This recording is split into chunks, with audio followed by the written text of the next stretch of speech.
The snowstorm screamed outside like a hungry beast. Trees bent with the wind, and the sky was white with falling snow. Deep in the forest, inside a small wooden cabin, a human man named John sat near the fire. He was alone, as always. His cabin was warm, full of stacked wood and canned food. Outside, the world was ice. Then he heard it, a sound, weak, soft, a voice. He stood up fast. He wasn't expecting visitors. No one came here. The nearest town was 3 hours away. He moved toward the door and opened it slowly. Wind hit his face hard, cold enough to burn skin. But there, just outside, he saw something strange, two shapes lying in the snow. They weren't animals. They weren't human either. John stepped outside quickly and dropped to his knees. His hands dug through the snow and found soft skin, cold and shaking. A girl, but not like any human girl. Her skin was light blue, her eyes closed, lips pale. Beside her was another one, her arms wrapped around the first. Aliens. John didn't think. He picked them both up, one on each shoulder. They were light, too light, as if starving. He kicked the door open with his boot and brought them inside. He laid them gently near the fireplace and covered them in thick blankets. Their faces were beautiful but thin. Long silver hair, soft glowing veins under their skin, and strange marks on their necks. They were freezing. John added more wood to the fire. He boiled water, grabbed his emergency heater, and placed it near them. One of the girls opened her eyes slowly. Her lips moved, but no sound came. Then with effort she whispered one word. "Please." John blinked. She could speak English. "I've got you," he said. "You're safe now." The other girl opened her eyes too. She was more alert. Her hand moved protectively over her sister. They didn't move much, just watched him. Their eyes were bright violet, glowing softly in the firelight. John brought warm water and a towel. He gently wiped their faces and gave them small sips. They drank like they hadn't had water in days. "You need food," he said. They didn't answer, but followed his every move. He opened a can of soup and heated it over the fire. The smell filled the room. Their eyes followed. The pot like starving animals. He poured the soup into 2 small bowls and handed them over. The older girl took it with both hands, her fingers shaking. She sipped slowly, then passed it to her sister, who drank faster. They didn't speak much, just soft murmurs in a language John couldn't understand. But their eyes, their movements, said enough. Fear, hunger, cold. The younger one leaned against the older, eyes closing again. John placed another blanket over them. "Rest," he said gently. "You're safe now." The storm outside kept roaring, but inside the cabin, the fire glowed warm and quiet. John sat in his chair, watching them. Who were they? Where did they come from? Were more coming? He stared at the marks on their necks. Tattoos, or some kind of alien symbol. Hours passed. The cabin was silent. The storm outside softened a little, the wind no longer screaming. Then it happened. The older girl's eyes opened wide. She looked at her sister, then at John. Her lips moved, and she whispered something in her own language. It was soft, like a prayer. But the word she used, Cathari, was clear. She touched her sister's face and said it again. Then both of them looked at John. He didn't understand the word, but he felt something change in the air. Their eyes weren't just scared. Now they were full of wonder, curiosity, something deeper. The younger one sat up slightly and reached out her hand. Her fingers touched John's hand gently. Her skin was still cold but not shaking anymore. John didn't pull away. He looked at her and she smiled weakly. No words. Just silence, but in that moment something passed between them. Trust. The fire crackled. The storm outside kept falling, but the warmth inside was real. The 2 sisters closed their eyes and finally slept. Side by side, breathing softly under the blankets. John leaned back, still holding the younger girl's hand without thinking.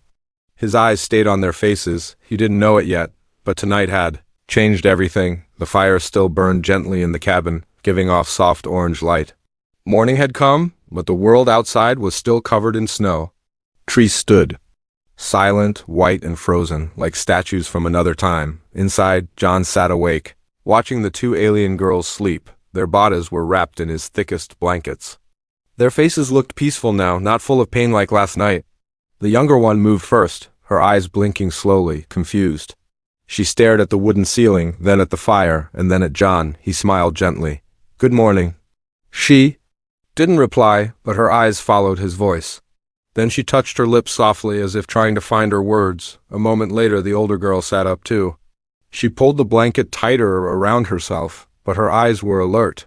She looked at her sister, checked her carefully, then gave a small nod to John. Still no words. John pointed to himself and said, "John, my name is John."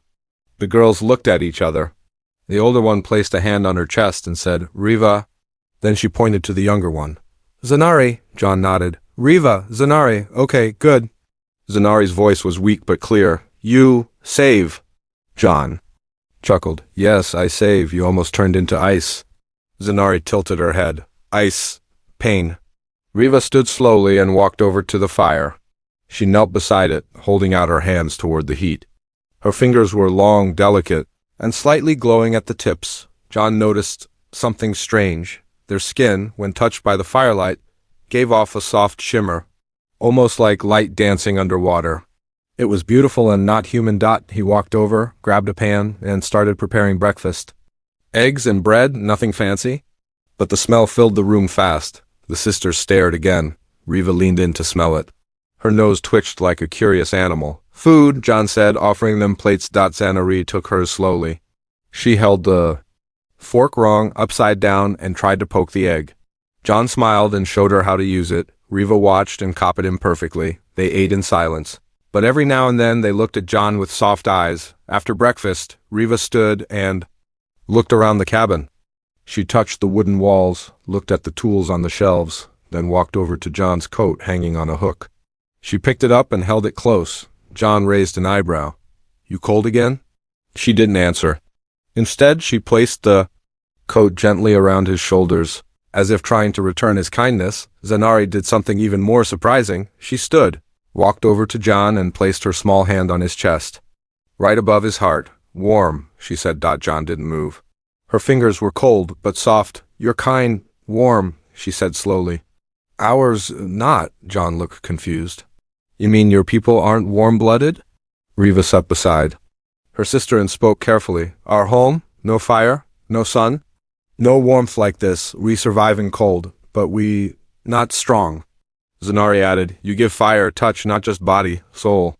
John swallowed hard. He never believed in big destiny stuff. He was just a man living off-grid, far from the world. But now, these girls made it sound like he was something rare, special. That evening, the storm began to clear. John stepped outside to gather more wood. The air was sharp but calm now. As he chopped, he noticed something strange near the cabin. Door symbols, drawn in the snow. Glowing faintly blue, he crouched and touched them. They were warm. "What the hell?" he whispered. He rushed inside. "Riva, Zanari, did you draw this?" Riva nodded slowly. "Mark, safe home, we mark with light to show thanks," Zanari said quietly. "Only done for protectors." John shook his head. "I'm not a hero," Zanari looked at him. "You are now." They helped him with the fire that night. Riva folded blankets. Zanari brought wood, even though her hands still shook. When John sat down near the fire again, both girls sat beside him. Not across, not far. Right beside him, Zanari leaned her head on his arm. Riva placed her hand near his knee. They didn't say much.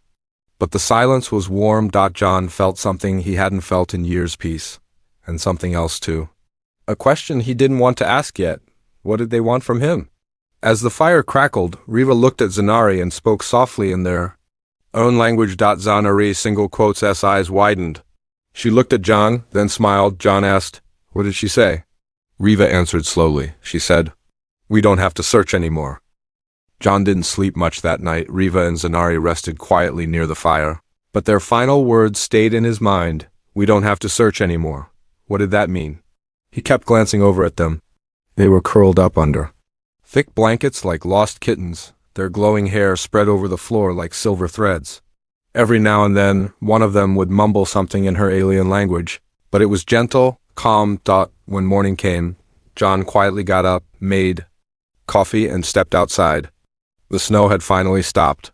The forest looked clean, silent, and untouched. But in the deep white surface, something new had appeared. More symbols. Not random, not just art. There was a pattern. Strange curved lines, tiny stars, and a large shape in the center that looked like him. It had his jacket, his boots, and something else, a glowing mark drawn over the figure's chest. John's heart beat faster. He walked back inside and found Riva awake. staring at him like she had been waiting. "What are those drawings?" he asked. She stood and came closer, pointing to his chest. "You are marked?" "Marked?" "Yes," Riva said. "In our world, when a male gives warmth to a cold soul, it leaves a mark, not on skin, on spirit." John didn't understand. This some kind of religion? Zanari woke up then and sat up quickly. She smiled at Riva and nodded. "He's the one the fire chose." John raised his hands. "Okay, wait, let's slow down. What are you two really talking about?" Riva tilted her head. "Your fire saved our bodies, but you touched more than body. You touched life. This bond is rare. On our planet, only 1 in 1,000 finds it." Zanari added softly, "The bond between protector and claimed." "Claimed?" John repeated, confused. "You mean like ownership?" "No," Riva said firmly. "It is not control. It is trust returned. Care shared. 2 sisters lost and hunted, now found 1 man who gave without asking." John stared at them. "I was just helping." Riva walked over to the table. From her small cloth pouch, she pulled out something glowing. A crystal shaped like a half-moon pulsing with soft blue light. "What's that?" John asked. She placed it gently in front of him. "Marriage stone." John coughed. "Sorry, what?" Zanari stood and walked over. "When 2 offer this to 1, they offer life. Future, heart." John blinked. "You're serious?" They nodded. He stood up, stepping back. "I don't even know what planet you're from," Riva spoke calmly. "You don't need to. The bond is not about names, not about worlds. It is about what you did when no one was watching." John sat back down slowly. He looked at the glowing stone. It gave off heat, not fire, but something warm, like comfort. "I'm just a guy in a cabin. I don't even have a car that works right now," Zanari smiled. "You have more than that. You have warmth." Suddenly, the cabin shook. A rumble outside. A deep hum. Machines. John rushed to the window.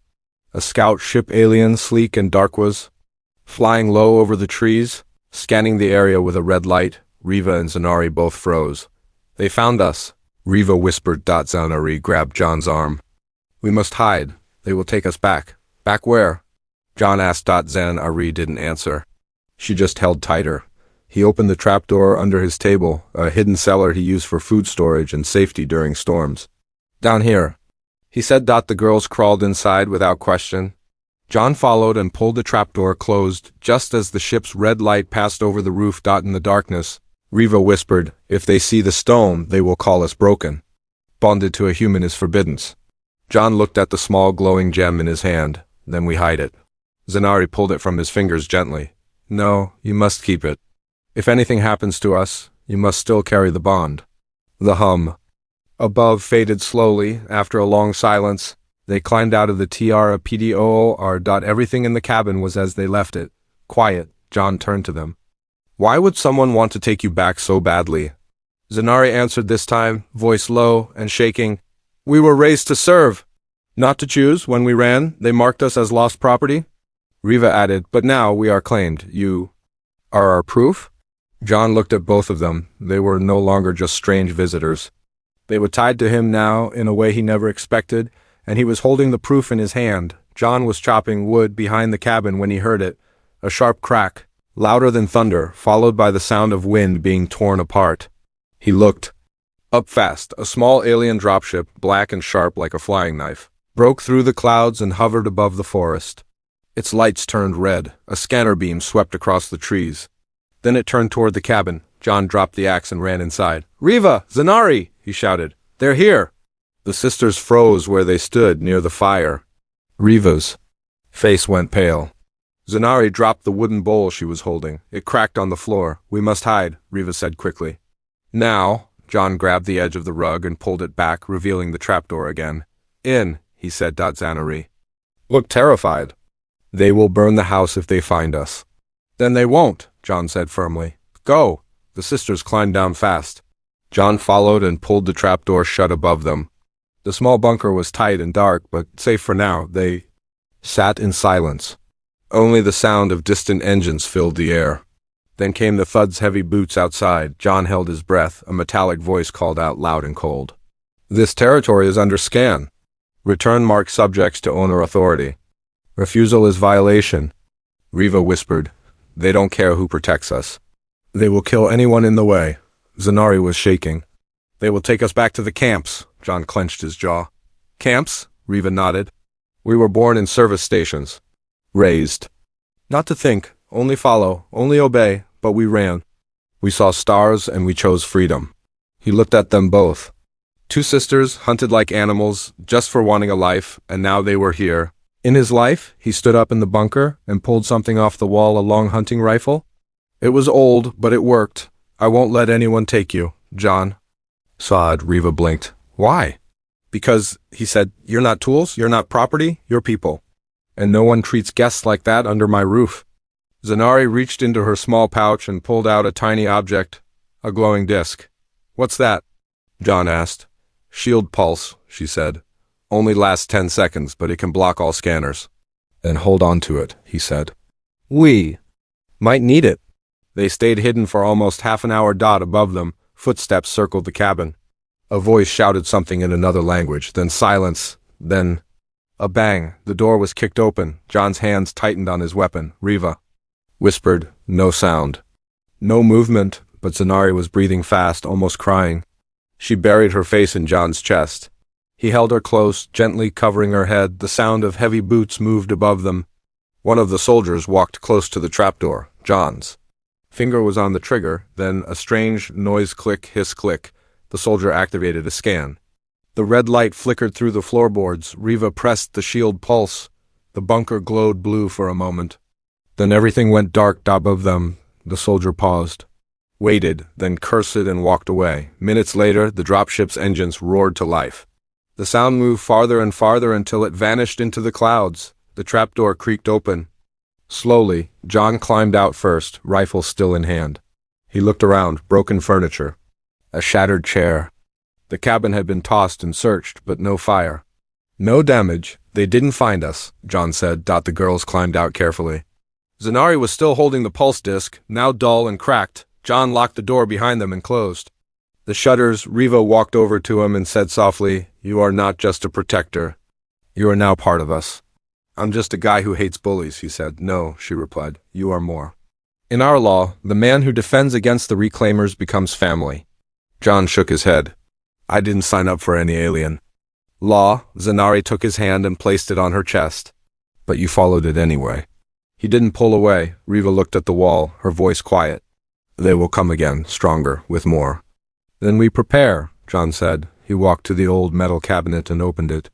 Inside were spare batteries, broken parts of old machines, coils of wire, and explosives from his past work as a miner. He hadn't touched them in years, but now it was time. Zanari stared at the tools and smiled faintly.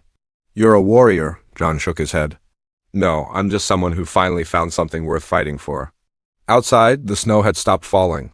But the real storm was still on its way. The snow around the cabin had begun to melt, but inside, something even stranger was warming up. Riva was in the kitchen, humming softly in her alien tongue as she carefully peeled vegetables with a small blade. Zanari swept the floor, holding the broom like it was a sacred staff. The cabin no longer felt like John's quiet home. It felt alive. He sat by the window, watching them. It had been 3 days since the soldiers came. 3 days of silence. No ships, no threats. Just the sound of fire, snow dripping from the roof, and alien sisters moving freely for the first time in their lives. But something else was happening too. They stayed close to him. Riva often stood behind his chair, brushing invisible dust off his shoulder. Zanari sat by his feet every night, laying her head gently against his knee. They smiled when he talked. They laughed at his jokes, even the bad ones. John didn't understand everything, but he could feel it. Something was building. One morning, he walked into the cabin and found the girls kneeling near the fire. A strange bowl sat between them, filled with glowing water. A small blue flame danced above it. They looked up at him together. Riva stood first. Her face was calm but serious. She held something in her hands, 2 marriage stones. One shimmered red, the other blue. Both glowed faintly. Zanari rose too, her eyes bright with emotion. John, Riva said softly, we wish to speak our truth now. He blinked. All right. She stepped closer. You saved us when we were no one. You gave us warmth, food, safety. You never touched us with greed. You never used us like others did. Zanari nodded. You gave us names, choices, Freedom, he rubbed the back of his neck. I mean, yeah, I tried to help, that's what people do. Riva placed the 2 stones on the table. No, not all people, not all humans, you are rare. John looked at the stones. So what does this mean? Zanari walked forward and gently took his hand. We want to be your mates, your wives. John froze. Wives, Riva nodded. In our culture, when sisters are lost together and saved by the same male, they may bond to him. Together, it is a rare and honored path, Zanari whispered. And we have chosen, John stepped back slowly. I don't think you understand. Earth marriage isn't something we just jump into. You barely know me. Riva smiled. Kindly, we know your actions, they speak more than words. He stared at them. 2 beautiful alien women, both looking at him with open hearts. Zanari lowered her head. You may refuse. If you do, we will go. We won't stay where we are. Not wanted. No, he said quickly. That's not it. I don't want you to go. Riva placed a hand on his chest. Then let us stay. Not as strangers, not as burdens, but as yours. He didn't answer right away. His mind was spinning. They weren't. Just speaking with emotion, they believed this deeply. To them, this wasn't sudden. It was sacred. He looked at the 2 stones dot and then he said, I don't know the right answer yet, but I won't let anyone take you. You can stay as long as you want. Zanari smiled wide, then leaned forward and pressed her forehead gently to his chest. Riva did the same on his other side. They stood like that, quietly, with the fire crackling nearby. That night, something strange happened. John went outside to check the perimeter and saw flickering lights in the trees. Not enemy lights, lanterns, hanging from branches. Glowing softly, he walked around the cabin. Someone had decorated the entire area with alien patterns. Flowers from their ship's garden pod had been planted in small snow pots. It wasn't just a thank you, it was a wedding ritual. He returned inside to find the sisters arranging plates and cups. They had made food simple but different. Bright colors, sweet smells, and round seeds that sparked when bitten. Zanari looked up. This is our offering meal, first dinner as family. John sat down slowly. You 2 don't waste time, huh? Riva tilted her head. We wasted years in cages. Now we don't waste a second. John looked around. His quiet, cold world had changed. His heart felt full but nervous. What if he wasn't enough for them? Zanari saw his face and took his hand. You are already more than we ever dreamed. The 3 of them sat by the fire that night, sharing strange food and quiet smiles, but far away, in the shadows of the trees, a blinking red light watched the cabin. They were not alone. It was the first clear morning in weeks. Sunlight touched the snow-covered trees. The cabin looked calm. Smoke drifted from the chimney. Inside, John was helping Zanari repair an old radio. Riva was outside, kneeling by the snow pots, her fingers planting glowing blue flowers from her homeworld. Everything looked peaceful. Then the sky cracked open. A thunderous roar echoed across the trees. A black ship dropped through the clouds, like a falling blade. Sleek, sharp, and glowing red at its edges, it was different from the scout ships. It was bigger, stronger. John ran to the door and looked up. The ship hovered just above the tree line. Its engines hummed like a warning. Then a long platform extended from underneath and someone stepped out, not a soldier. Not a hunter drone, a tall alien woman. Her armor was deep silver, shaped like muscle and bone. Her eyes burned like gold. Fire, she didn't wear a helmet. Her white hair was tied back in a single long braid. On her belt hung 2 weapons, one small, one heavy. John's instinct screamed. This wasn't just another soldier. Riva stepped back toward the cabin. Her voice was tight with fear. Enforcer, Zanari gasped. No. John looked at them. Who is she?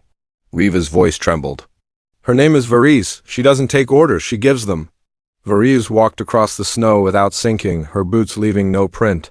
She stopped 10 feet from the door and looked straight at John. You, she said. Her voice was cold, sharp like a knife. Human male. Step outside. John did. He didn't have a gun in hand, but his mind was ready for a fight. Varese stared at him. You hold what does not belong to you. I gave them shelter, John said. They were dying. They are marked slaves, she said without emotion. They ran. That is not allowed. They're not property, he replied. Varese took 1 slow step closer. Do you know what happens to humans who interfere with our claim laws? No, John said, but I'm guessing you want to show me. Varese tilted her head. You misunderstand. I have no need to kill you, not if you give them back now. They're inside, he said, and they're not going anywhere. The enforcer blinked once. So, you choose them. Zanari stepped out of the cabin, holding something behind her back. Her voice was clear but shaking. He didn't choose. We did, Riva stood beside her. We invoked the bond. The Twinstone Union. Under ancient law, we are no longer claimable. Varese smiled slightly. That law is dead, like the bloodline it came from. Zanari held up the glowing stone. Then we'll die bonded. The enforcer reached for her weapon. John's heart raced. He knew he couldn't win a fight with her, not like this, but then something strange happened. Varese froze. She looked at John, really looked. Her eyes moved over his face, then to his chest. Her hand slowly pulled back from her weapon. You? Carry it, she said. Carry what? John asked. Varese spoke slower now. The warmth of the forbidden line. The heartblood of the old breed. I didn't believe it still existed. Riva looked shocked. What do you mean? Varese stepped back, her voice thoughtful now. Your human body, it holds something rare, ancient, the same energy once used by our royal healers, a soul that shares warmth freely. That makes you dangerous to our kind, John frowned. Dangerous? How? Varese looked at him like he was a fire she couldn't touch. You break chains without lifting a weapon. You melt ice without using heat. You make them choose. That is more threat than any gun, she turned to the girls. If you stay with him, you'll be hunted forever. Zanari answered first. We've been hunted already. Riva added, we'd rather run together than live in cages again. John stepped in front of them. Then we run smart. We fight if we have to. But they're not leaving this place. Unless they choose to, not unless I'm dead. Varese stared at him in silence. Then, slowly, she reached for her belt and pulled out her badge. She threw it on the snow. Then you're no longer my target, she said. John blinked. What? Varese turned away. I came to retrieve property. But you've turned them into something else. I serve law, but I also serve truth, and the truth is, they are no longer claimable. She paused, looking back one last time. The others won't agree. More will come. Bigger ships, cruel ones, be ready. Then she walked to her ship. A moment later, it vanished into the sky like smoke. John stood frozen. Riva fell into his arms. Zanari clung to him from the other side. You didn't fight with bullets, Riva whispered. You fought with your soul? John held them both. Tight and quietly, deep in the forest, a hidden signal began blinking red. Someone else had heard everything.